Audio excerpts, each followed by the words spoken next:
The reviews for Halloween Kills are finally here. How's it going, guys? As always, my name is Jimmy Champane, and if you like monsters, slashers, pretty much any movie shot during, set during, or inspired by the 1980s, this is the channel for you. So if that sounds cool to you, help me out by subscribing and set your notifications to all. So if you told me back when Halloween 2018 was announced that 2 out of 3 of the movies in this new trilogy would be premiering at huge film festivals, I would have said you're crazy, because when you look at the Halloween franchise and what it's known for, Michael Myers killing a lot of people, that really doesn't seem like it fits in with the whole film festival thing. But after Halloween 2018 premiered at the Toronto International Film Festival, it seemed like a good idea because people were coming out of that screening really excited. So this time around, they went even bigger and had Halloween Kills premiere at the Venice International Film Festival, where they also gave Jamie Lee Curtis a Lifetime Achievement Award. It kind of matches up a little bit. But this time around, I'm just gonna go ahead and say things didn't go necessarily as great. So there's only about 11 or 12 reviews I could find coming out of the festival right now, and it looks like the people who actually like Halloween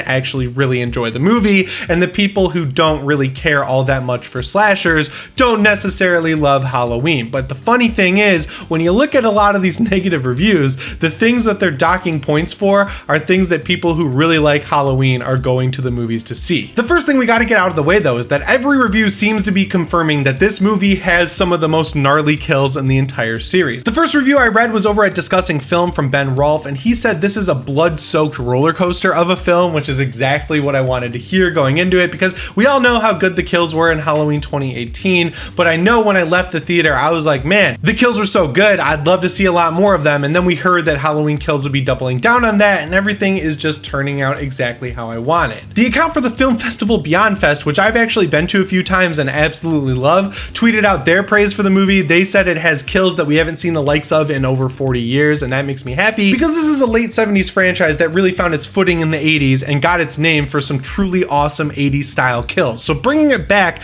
to those roots sounds so good to me. And then the Slash Film review praised the movie for balancing between giving the fans what they want, which is a ton of brutal kills, and also bringing some new stuff to the story, which is still something I feel like they have to do all the way through Ends to justify getting rid of the other movies in the franchise. I think they got rid of like 9 of them. Now, as for the negative reviews, we're gonna go into a couple of them, but I don't want to like go in on these people or anything like that. It's just like very clear that there were a lot of people who are more used to like a film festival type of movie than something like Halloween Kills, and don't necessarily in some cases have any love for the franchise, and that's really frustrating. I don't actually have to point out any specific negative reviews because they all generally complained about the same thing, which is actually what all these other positive reviewers praised, which is the insane amount of kills in this movie. They're like, yeah, if you want to see Michael Myers going around town killing people, I mean, I guess that's what you're gonna get here, but if you really care about the dramatic story that Laurie has between her and Michael Myers, that is not advanced as much in this movie, because it sort of feels like the beginning of the end of a trilogy, which to me makes a lot of sense.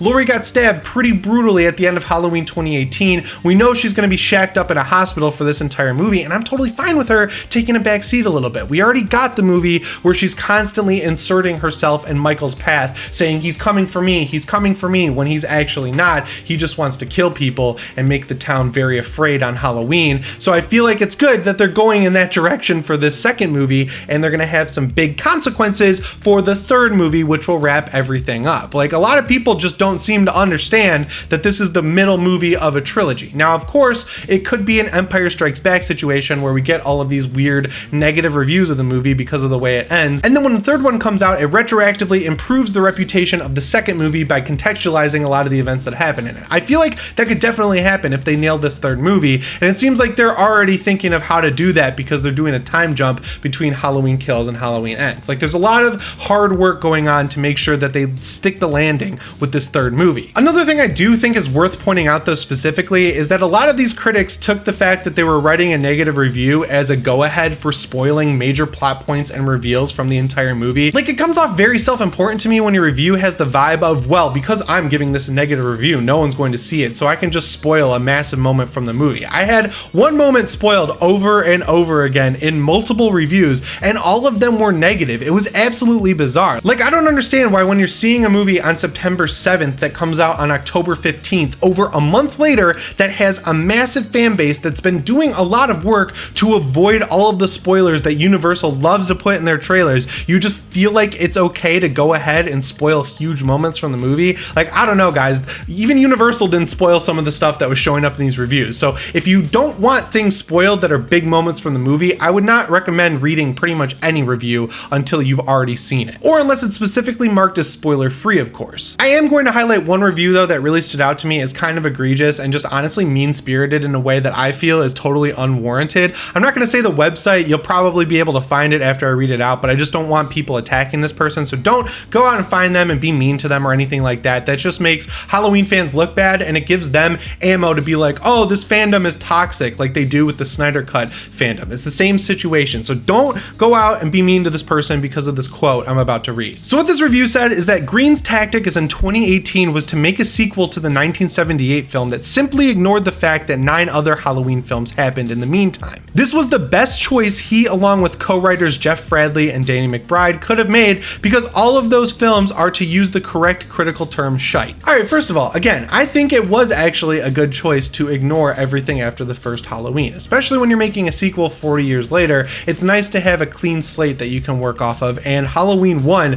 really does give you that clean slate. You know, not a lot happens that dictates the rest of the franchise's lore in that movie. It's mostly Halloween 2 that makes that happen. The thing I'm obviously upset about here though is the fact that this person went out of their way to call the other 9 movies in the franchise shite. Like, the fact that they said shite is pretty pretentious on its own. They didn't even say shit, because you can tell that they kind of wanted to say shit, but they were like, ooh, maybe if I call 9 movies shit, that makes me look mean. I'll just throw an E on the end of it and use the European slang term. Like, what the hell were you doing? And I'm just gonna be real with you guys. I know I'm in the top 1% of people who are way too biased to give this movie a truly fair review, but I'm gonna tell you if I don't like it. I'm gonna tell you what I think is wrong with it, and I'm happy to do that. But to go out of your way and call 9 other movies shit is just like crazy to me. I don't understand why you even had to throw that into this review. Because even if you're looking at the franchise as a whole, I think you can make a really good argument that Halloween 2, 3, 4, and at least 6 are very good movies. I don't think they're bad in any way. I don't even think they're on the verge of mediocre, except for